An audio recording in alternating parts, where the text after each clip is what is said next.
नमस्कार, मैं हूं आपका दोस्त विजय विद्रोही। तो राजस्थान में आखिर बीजेपी लोकसभा की कितनी सीटें हारेगी? या इसको दूसरे तरह से पूछा जाए कि राजस्थान में आखिर बीजेपी को कितनी सीटों पर हार की आशंका सता रही है? कुल मिलाकर 50% या उससे ज्यादा सीटों पर उम्मीदवार बदले गए हैं या बदले जाएंगे कुल मिलाकर।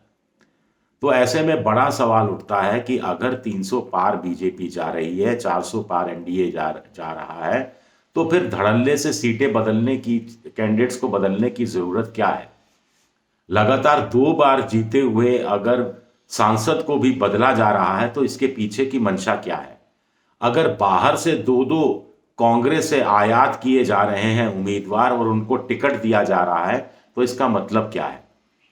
अगर कांग्रेस से आयात की गई एक महिला उम्मीदवार को विधानसभा चुनाव में बीजेपी आजमाती है, विधानसभा चुनाव वो हार जाती हैं, फिर लोकसभा चुनाव में उनको आजमाया जा रहा है, तो इसका मतलब क्या है?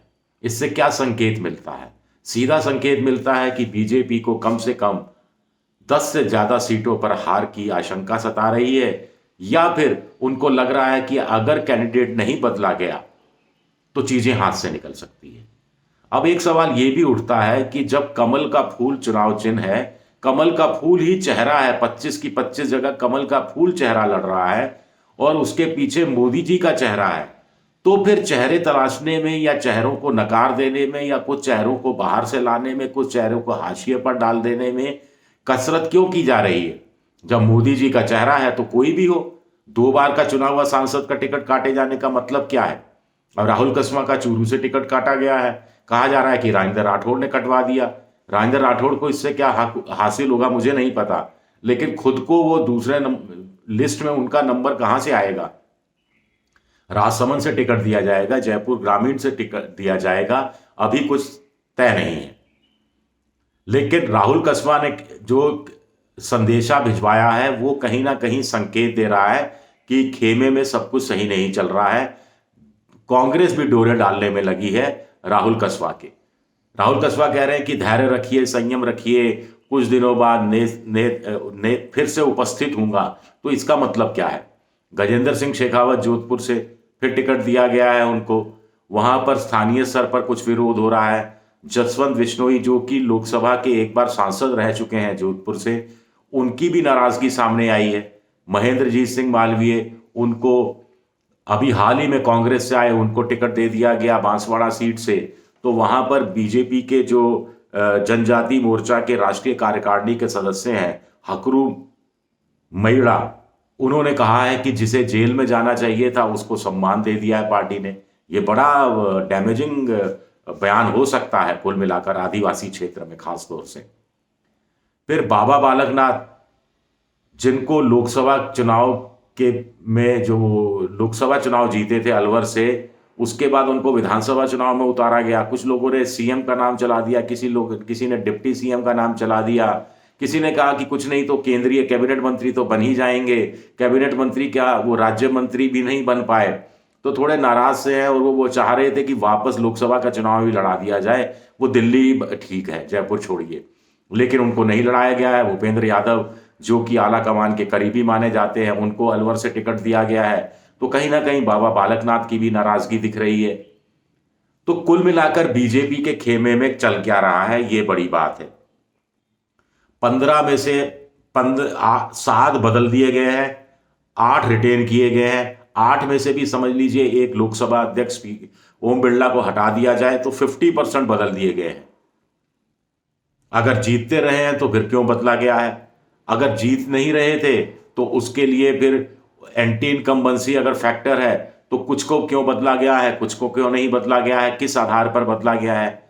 और एंटी इनकम्बेंसी फैक्टर है ये मानकर चलना चाहिए, क्योंकि विधानसभा चुनाव में 6 सांसदों को मौका दिया गया था जिसमें 3 जीते और 3 हारे, यानी 50% लोग जीते, 50% चुनाव हार गए।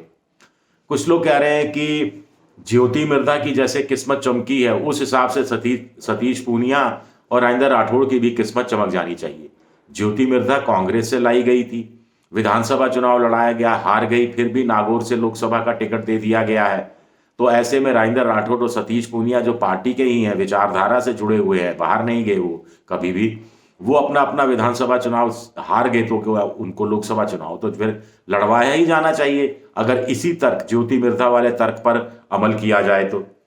अब बच गए हैं 10 नामों की घोषणा और होनी है और धुकधुकी बच गई है। भाई 10 में से 4 तो नए चेहरे आने ही आने हैं। राज्यवर्धन राठौड़ जो है वो मंत्री हो गए, विधानसभा चुनाव जीत गए, दिया कुमारी हो गई, तो 2 की जगह तो नया चेहरा आना ही है। झुंझुनू से नरेंद्र कुमार थे, चुनाव हार गए लोकसभा का, तो उनको तो हटाना ही हटाना है, क्योंकि अब वहां उनको चुनाव नहीं लड़ाया जाएगा। जैसे सिरोही में देवजी पटेल को नहीं चुनाव लड़ाया जा रहा, इसी तरह अजमेर सीट भागीरथ चौधरी चुनाव हार गए, लोकसभा के सदस्य थे, विधानसभा का हार गए, तो उनको लोकसभा का चुनाव नहीं लड़ाया जाएगा। तो कुल मिलाकर 4 तो ऐसे ही अलग हो गए। बाकी दौसा में जसकौर मीणा सीट खतरे में, टोंक सवाई माधोपुर से सुखबीर सिंह जौनपुरिया सीट खतरे में, करौली धौलपुर से मनोज राजौरिया खतरे में, गंगानगर से निहाल चंद खतरे में। तो 4 को तो वैसे ही बदला जाना है, 4 और को बदल दिया जाएगा, तो 10 में से 8 निकल गए, बाकी बच गए 2 में से भी भीलवाड़ा के जो सांसद हैं उनके लिए भी अखबारों में तो ये छप रहा है, हालांकि अखबारों में ये भी छप रहा है कि सबसे ज्यादा परसेंटेज से जीते थे, लेकिन मोदी है तो मुमकिन है कुछ भी हो सकता है। तो क्या उनका नाम भी अगर होता है तो फिर विचित्र स्थिति हो जाएगी। इसके हिसाब से तो 25 में से करीब 17-18 चेहरे बदल दिए जाएंगे, तो सारी बदली नई नई बीजेपी नजर आएगी। अब ये बात समझ से परे है कि ये राजस्थान में हो रहा है, ये छत्तीसगढ़ में हो रहा है। छत्तीसगढ़ में से भी 11 में से 9 बीजेपी जीती थी, 9 में से 7 बदल दिया गया है, लेकिन उत्तर प्रदेश में नहीं हो रहा है। उत्तर प्रदेश में 51 जो मैदान में उतारे गए हैं, नामों की घोषणा हो रही की गई है, उसमें 47 रिटेन किए गए हैं, सिर्फ 4 को ही बदला गया है। तो यानी जिताऊ जिताऊ जिताऊ। अगर आप अपनी सीट निकालने की क्षमता रखते हैं तो भले ही आप बाहर से आए हो आपको टिकट मिल जाएगा। अगर आप सीट निकालने की क्षमता रखते हैं, भले ही आपने कुछ भी बेतुके बयान दिए हो, लेकिन आपको टिकट मिल जाएगा। लेकिन एक बड़ा सवाल यह उठता है कि जिताऊ कौन है? जिताऊ उम्मीदवार है या जिताऊ कमल का फूल है या जिताऊ मोदी जी का चेहरा है? पहले ये तो डिसाइड कर लीजिए। शुक्रिया मेरा ये वीडियो देखने के लिए, बहुत बहुत शुक्रिया।